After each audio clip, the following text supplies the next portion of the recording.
过程会有些痛苦，你护住经脉即可。古能火，有办法了！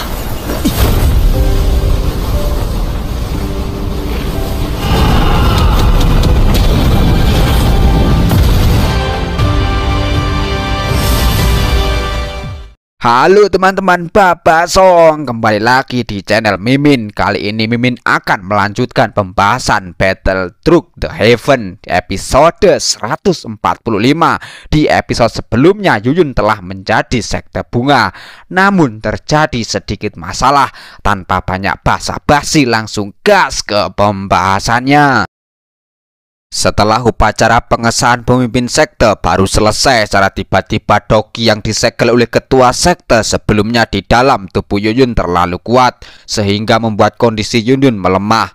Tetua agung yang telah memeriksa kondisi Yuyun memberitahu bahwa dengan kekuatan ketua sekte tidak bisa menyempurnakannya. Atas hal itu menyebabkan Doki itu terus-menerus menghantam meridiannya.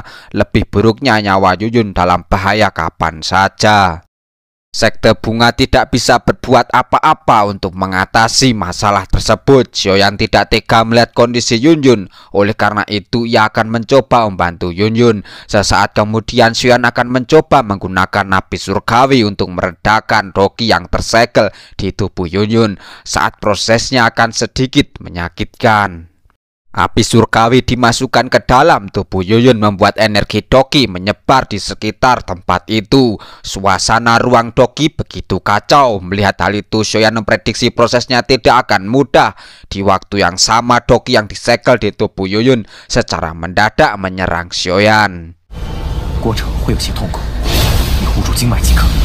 如此混乱的斗气空间，看样子有点棘手啊。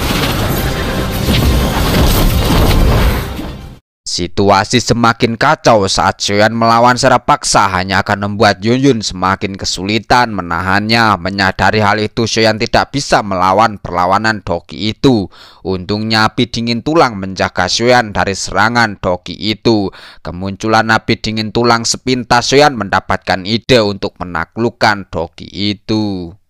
Xiaoyan memanfaatkan napi dingin tulang untuk membekukan Doki tersebut. Akhirnya Doki sekte sebelumnya bisa sepenuhnya dikendalikan Yunyun. Yunyun merasakan tubuhnya dipenuhi energi Doki yang tak henti-hentinya. Xiaoyan memberikan pil Lihao supaya membantu Yunyun mempercepat penyempurnaan Doki. Jika Yunyun bisa menyempurnakan semua Doki sekte sebelumnya, untuk mencapai Doseng pun bukanlah hal yang mustahil. Tetua Agung berterima kasih atas bantuan wakil pemimpin muda Pavilion Bintang Jatuh. Sekte bunga akan selalu mengingatnya. Seketika Xiaoyan merasakan penolakan napi dingin tulang telah menghilang. Oleh karena itu Xiaoyan harus cepatnya melakukan terobosan. Xiaoyan meminta Tetua Agung untuk mempersiapkan tempat yang sunyi untuknya. Berada di atas pegunungan, Xiaoyan akan melakukan terobosan dan menyatu dengan api dingin tulang. Saat proses melakukan terobosan, di dalam hatinya yang paling dalam, api dingin tulang dan guru Yao Zhen telah menyelamatkan dirinya berkali-kali dari bahaya dan membantunya melewati kesulitan, terutama saat tidak ada guru Yao Zhen. Xiaoyan selalu bisa merasakan perlindungannya.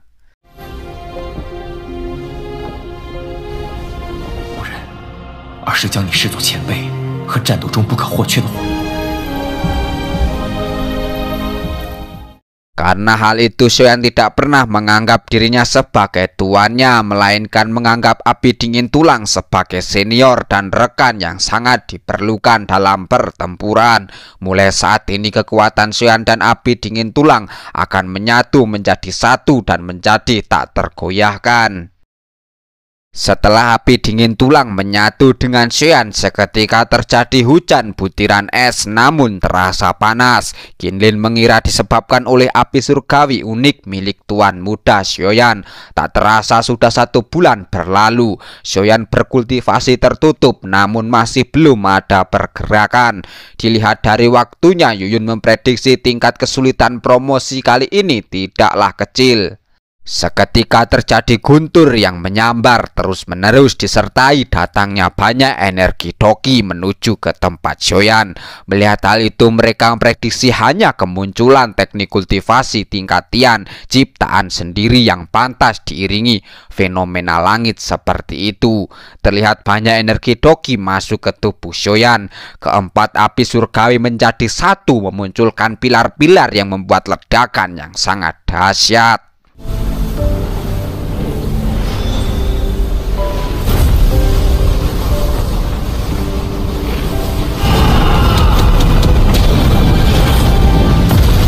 Akhirnya Zoyan telah menyelesaikan terobosannya, namun api dingin tulang tidak mampu membuat mantra api berevolusi ke tingkat Tian.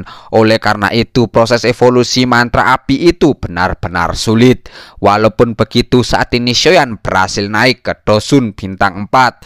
Di masa depan, saat menggunakan teratai api pemusnahan, Zoyan tidak perlu lagi meminum pil obat untuk mengisi Doki. Sesaat kemudian Ginlin dan Yunyun datang memberikan selamat atas keberhasilan terobosannya. Keberhasilan latihan Zoyan juga berkat perhatian Yunyun dan juga para tetua sekte bunga. Dirasa sudah cukup lama berada di sekte bunga, Zoyan harus kembali ke pavilion bintang jatuh. Sebelum pergi, Zoyan berpesan jika Yunyun mengalami masalah yang tidak bisa diselesaikan, kirimkan pesan pada dirinya. Zoyan masih menunggu Yunyun memimpin aliansi antara sekte bunga dan pavilion bintang jatuh. Atas hal itu, Yunyun akan segera menyempurnakan Doki Nenek Hu dan juga ia akan mencoba mengelola sekte bunga dengan sepenuh hati. Waktunya Zoyan dan Ginlin pamit kembali ke pavilion bintang jatuh. Dalam perjalanan kembali pulang, seketika tanda naga muncul di tangan Zoyan. Ia merasakan terjadi sesuatu hal.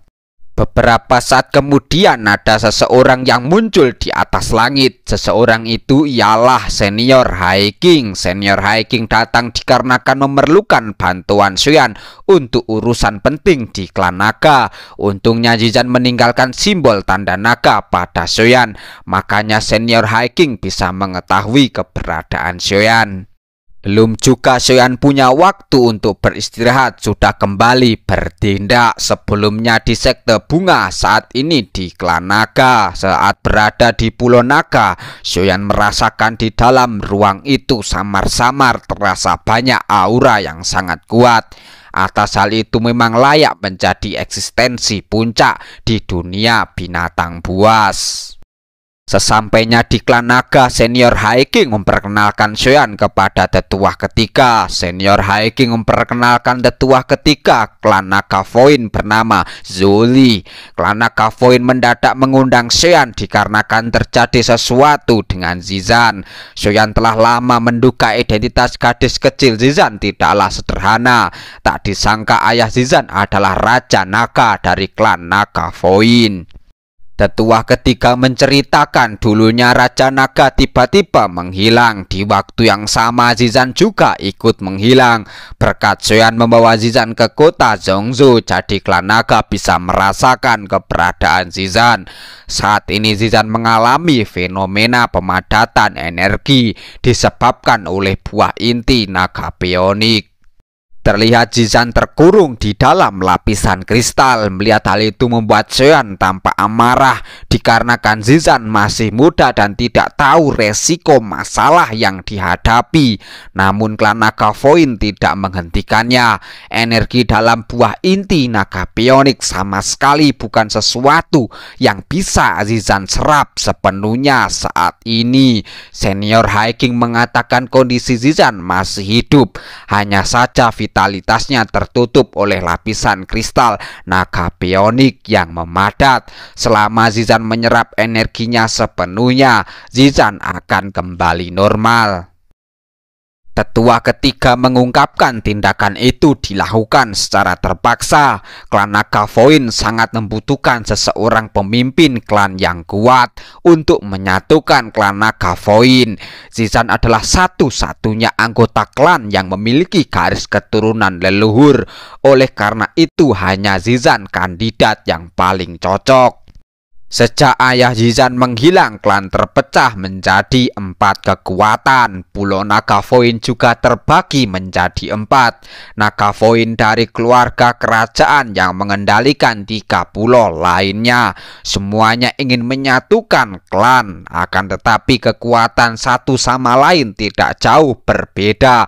Jadi klan Nagavoin telah berperang selama bertahun-tahun. Klan Nagavoin mendesak menginginkan Zizan menyerap buah inti naga bionik. Dengan begitu Zizan yang memiliki garis keturunan leluhur dapat berevolusi secepatnya supaya menyatukan klan Nagavoin secepat mungkin.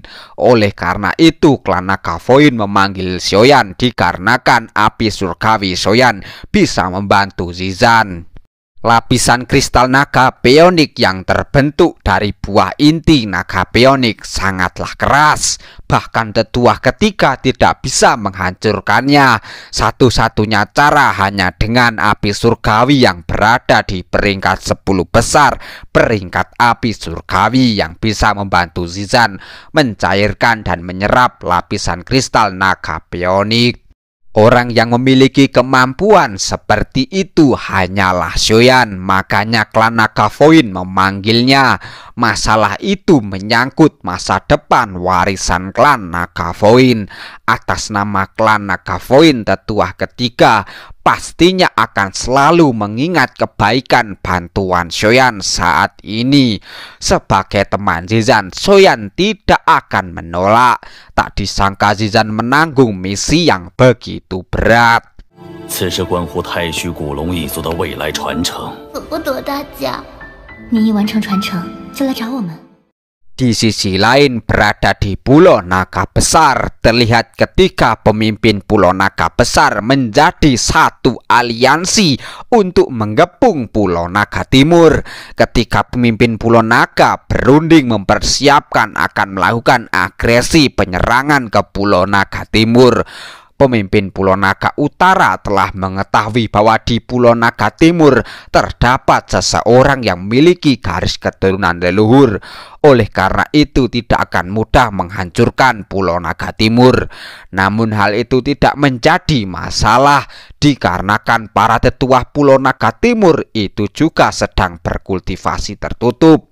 Makanya mereka sangat yakin saat ini adalah kesempatan emas untuk menaklukkan Pulau Naga Timur.